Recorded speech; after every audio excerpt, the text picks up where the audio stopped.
जय हिंद दोस्तों। 70 शब्द प्रति मिनट की गति से डिक्टेशन स्टार्ट होगी कुछ ही देर बाद।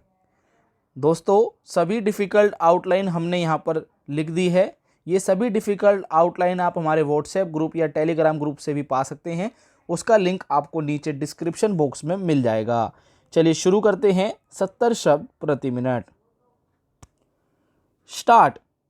महोदय, यद्यपि योजना के अंतिम रूप पर यह औपचारिक बहस अब हो रही है, हमने योजना के प्रारूप के बारे में काफ़ी ब्यौरेवार विचार किया था। एक माननीय सदस्य ने कहा है कि योजना से ऐसा नहीं लगता कि कामों को निपटाने में तत्परता जरूरी है। मैं समझती हूँ कि योजना के प्रारूप और उसके अंतिम रूप में यही अंतर है। अंतिम रूप में हमने तात्कालिकता पर जोर दिया है, जिसका प्रमाण यह है कि उसमें आज की प्रमुख समस्याओं की पहचान की गई है, जैसे बेरोजगारी या क्षेत्रीय असंतुलन अथवा अन्य ऐसी ही बातें। इनमें से कुछ समस्याओं के समाधान में कोई विलंब नहीं होना चाहिए और उन्हें तत्काल दृढ़ निश्चय के साथ हल किया जाना चाहिए। लेकिन कुछ परिस्थितियां ऐसी होती हैं जिनमें हमें काम करना होता है।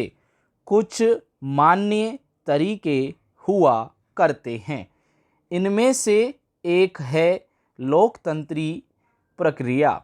बहुत से लोग चाहते हैं कि हम कई काम एक साथ करें और इनमें से कुछ के बारे में हम सहमत भी हैं कि वे सही काम हैं, लेकिन हम लोकतंत्री प्रक्रिया के प्रति वचनबद्ध हैं।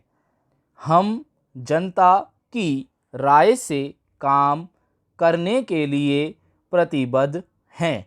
हमें अधिकाधिक जनता और पार्टियों को अपने साथ लेकर आगे बढ़ना है।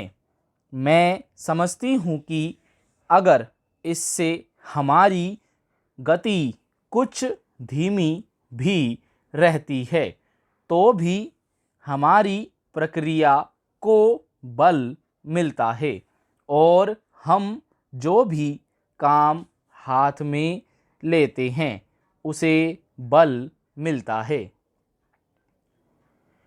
दूसरा तरीका मिश्रित अर्थव्यवस्था का है, जिससे शायद कुछ लोग सहमत नहीं हैं, लेकिन जिसे हमने अपने लिए निर्धारित किया है।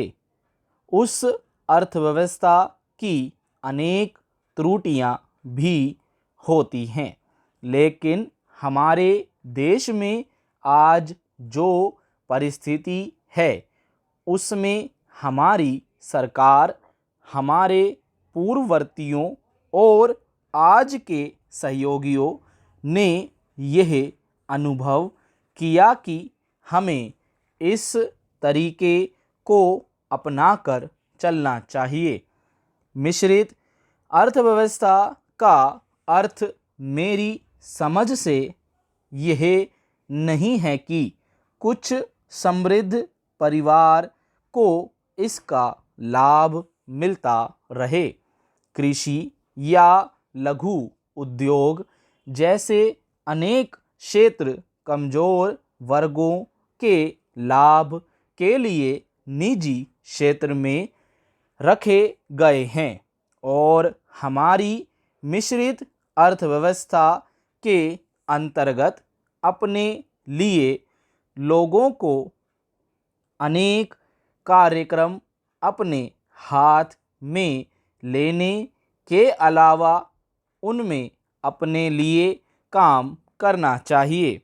मुझे मालूम है कि स्वाधीनता के तुरंत बाद जो स्थिति उत्पन्न हुई थी उसका कुछ परिवारों, ग्रुपों, व्यावसायिक घरानों ने निजी स्वार्थ के लिए लाभ उठाया।